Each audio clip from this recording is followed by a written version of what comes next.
Hello guys, welcome my new vlogs. निकै नै गर्मी मौसम रहेको छ।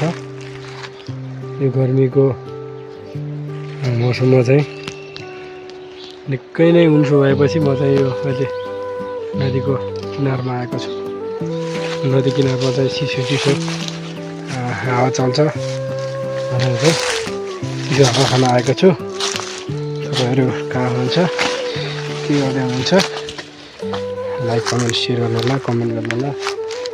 जहाँ हुनुहुन्छ आफ्नो खबर भन्न चाहन्छु। म चाहिँ अहिले नदीको किनारमा अहिले चिसो हावा, प्राकृतिक हावा चाहिँ खाइरहेको छु।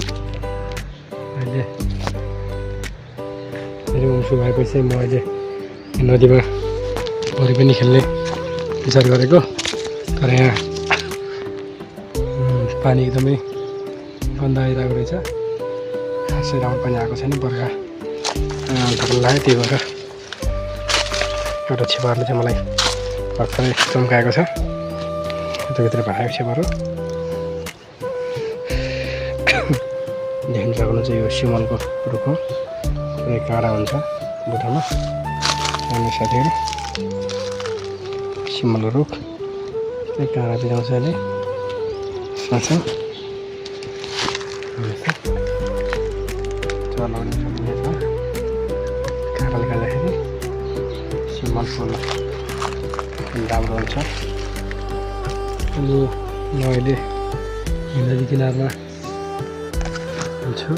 यो हाम्रो भेरी खोला भन्छ यसलाई, भेरी नदी भेरी खोला पनि भन्छन्। निकै नै उन्सो भएपछि नदीसँग त चिसो चिसो साँप चल्छ भनेर आएको साथीहरू। यहाँ चाहिँ पानी पौडी पनि खेल्ने विचार गरेको। तर पानी जस्तो खास निलो पानी हो यो, अहिले चाहिँ कालो पानी भएको छ। एकदमै चिसो पानी छ। चिसो पानी भनेर चाहिँ खेल्दा पनि पाएन। खेल्दाखेरि फेरि अब अहिले असर पनि गर्छ, गन्दा पानी भएपछि लगाएको साथीहरू। त्यही भएर म चाहिँ खेला बिना खेल भन्ने डर लागिरहेको छ।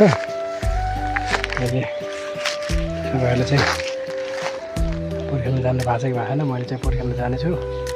अहिले चाहिँ हामी सानोमा यो भेरी खोला, यो भेरी नदीमा चाहिँ हामी सानोमा चाहिँ धेरै खेल्ने गर्थ्यौँ।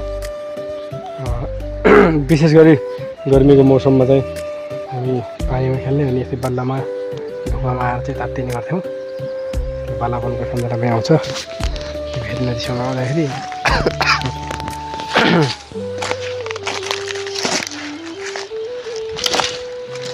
यहाँ चाहिँ हामी माछा मार्न पनि आउने गर्थ्यौँ।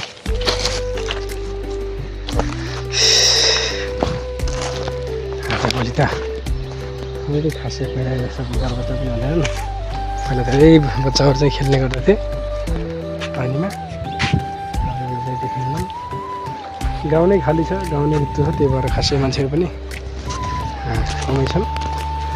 साथीहरू हेर्नुहोस्, यहाँ चाहिँ गहिरो छ तलतिर।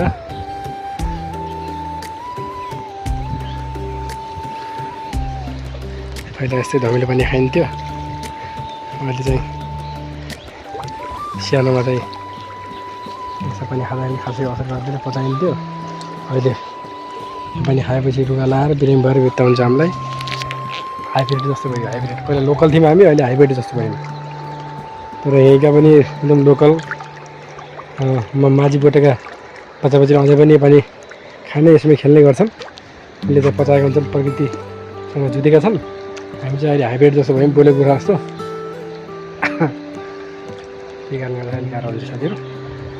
त्यहाँबाट अनि दृश्य कस्तो लाग्यो लाइक कमेन्ट सेयर गर्नु होला है त।